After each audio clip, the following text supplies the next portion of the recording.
This is Neutral Line News. Here are the facts.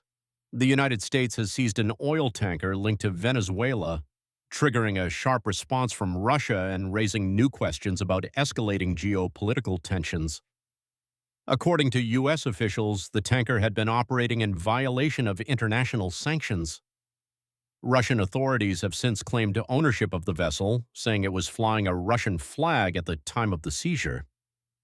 The Trump administration has rejected that claim, stating the ship was effectively stateless and therefore subject to enforcement action. The situation is considered highly sensitive. Over the past 24 hours, Russian naval assets were reportedly tracking the tanker and may have been attempting to protect it as it moved through the Atlantic Ocean. U.S. officials say the vessel had been under close surveillance for weeks. This is the same tanker the U.S. Coast Guard tried to seize last month near Venezuela. At that time, officers were unable to board the ship, and it abruptly changed course and fled the area. During its journey, the tanker changed its name from Bella 1 to Marinara and re-registered under a Russian flag, further complicating questions about ownership. U.S. Air Force surveillance aircraft tracked the ship as it moved north through the Atlantic, skirting waters near Ireland and Iceland. Maritime experts believe it may have been heading toward Murmansk, a major Russian port. That course changed suddenly just hours ago when marine tracking systems showed the vessel reversing direction.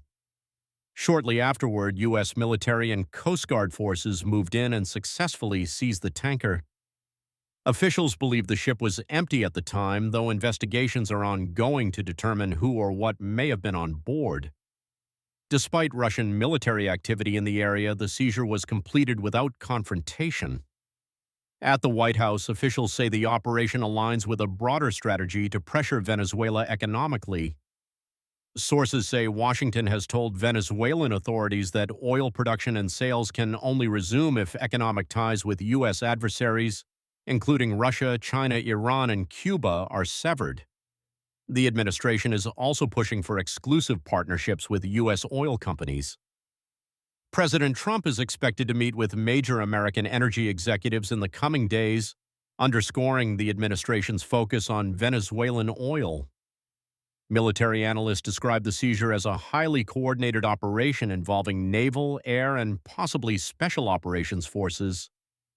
Experts warn that while the United States has the right to enforce sanctions, the incident could further strain relations with Russia. Lawmakers say no one wants open conflict, but acknowledge that retaliatory actions cannot be ruled out.